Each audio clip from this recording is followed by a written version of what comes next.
ఆంధ్రప్రదేశ్ ముఖ్యమంత్రిగా చంద్రబాబు నాయుడు ప్రమాణ స్వీకారం చేశారు. నారా చంద్రబాబు నాయుడు అనే నేను ఆంధ్రప్రదేశ్ రాష్ట్ర ముఖ్యమంత్రిగా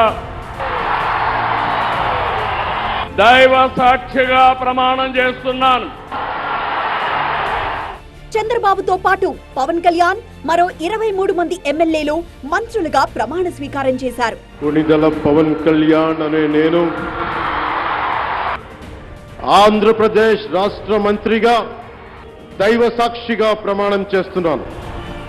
24 మంది మంత్రులు ప్రమాణ స్వీకారం చేస్తే అందులో 17 మంది కొత్త వారే ఉన్నారు.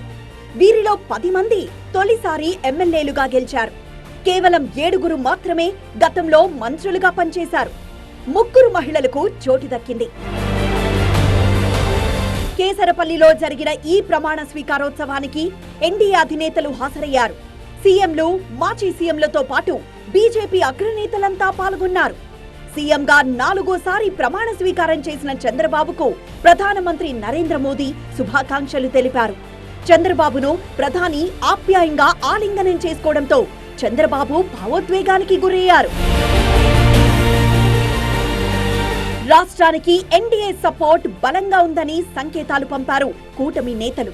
ప్రజల ఆకాంక్షలకు అనుగుణంగా పనిచేస్తామన్నారు మంత్రి అనిత. పోర్ట్ఫోలియో ఏదైనా చంద్రబాబు మార్కుండేలా ముందుకు వెళ్తానన్నారు.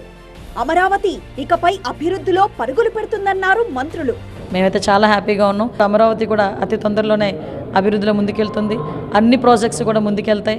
ఆ నమ్మకం అయితే మాకుంది.